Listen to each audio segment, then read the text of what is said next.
I have really helped you a lot mentally, and here's why. The most grotesque propaganda that Biden uses, I said, we're not going to use that because it's just unbelievable that this is the worst threat to democracy since the Civil War. I guess he doesn't remember when his hero Franklin Roosevelt rounded up 120,000 Japanese Americans and Americans of Japanese descent and sent them to internment camps in the Midwest and stole their homes and their property. I guess he doesn't remember that. I guess he doesn't remember the filibusters of 1964 and 65 by the Democrats. He talks about voting rights. When a vast number of Democrats tried to prevent black people from having equal voting rights and equal access to housing and so forth and so on. The 64 and 65 Civil Rights Acts. I guess he doesn't remember any of that. I guess he doesn't remember his hero Woodrow Wilson. Oh, we have the Wilson Centers all over the country. Woodrow Wilson, who was a racist, a bigot, a Democrat, and what did he do? He resegregated the United States military. He resegregated the civil service. I think that was a pretty low point since the Civil War, don't you guys? Or when the Democrats controlled the Supreme Court. I guess he doesn't remember Plessy versus Ferguson in the latter part of the 1800s.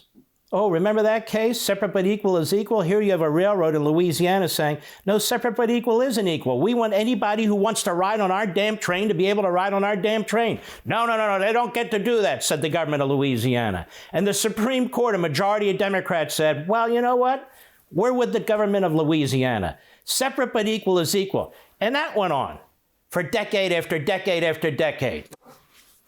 Why do you think there were civil rights riots? Not because of the federal government, but because churches, Martin Luther King, other preachers, black preachers stood up and said, enough is enough. It was a groundswell.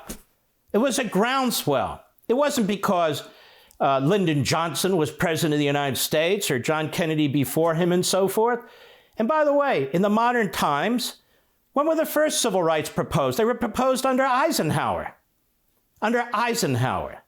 And I could go on and on and on. So we don't need lectures from bigots and racists, which is exactly what Joe Biden was early in his Senate career, where he opposed integration. Forget about busing. He opposed integration. He didn't want to send his kids into these jungles. That's what he called them, jungles. And now he sits here and lies about what's going on in our country. It's appalling. What Texas is trying to do, what Georgia's trying to do, what Pennsylvania's trying to do, he makes it sound like George Wallace is back. This has nothing to do with any of that. You still have early voting. You still have voting by mail. You still have absentee voting.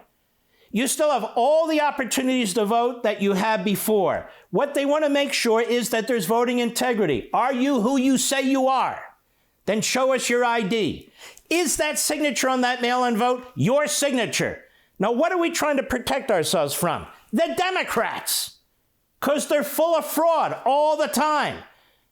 The ends justify the means. That's what they believe. It's so horrendous, right?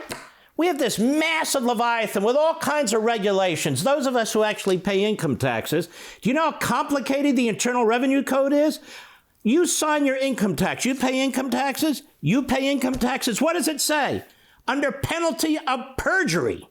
You got an Internal Revenue Code that's this big with God knows how many regulations and court decisions attached to it, and you're signing it under penalty of perjury? And when you go to vote, we simply say, hey, can we see your ID? Oh, my God, you must be racist.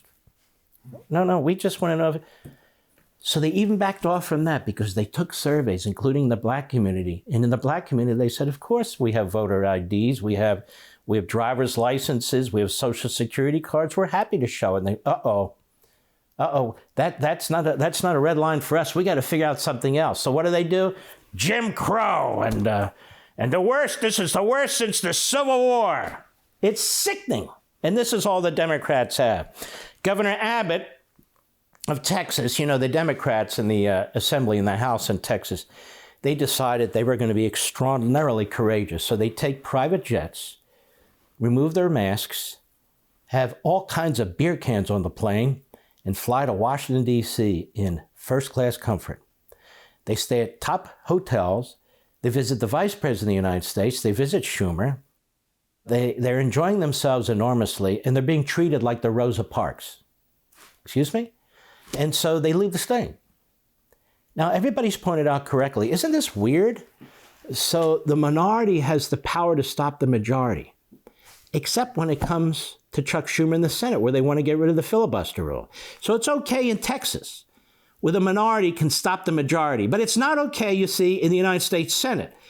In other words, the Democrats will do anything for power and permanent power. They're not going to be consistent in their arguments. What do you think sanctuary cities are? They're adopting the arguments of the Confederacy, that they can nullify federal immigration law through these so-called sanctuary cities, sanctuary towns, sanctuary states, and so forth. So they'll adopt arguments from the Confederacy. They'll adopt arguments from Marxism. They'll use the Constitution to destroy the Constitution because they're about power in the Democrat Party. That's it. Want to see more? Sign up for Levin TV.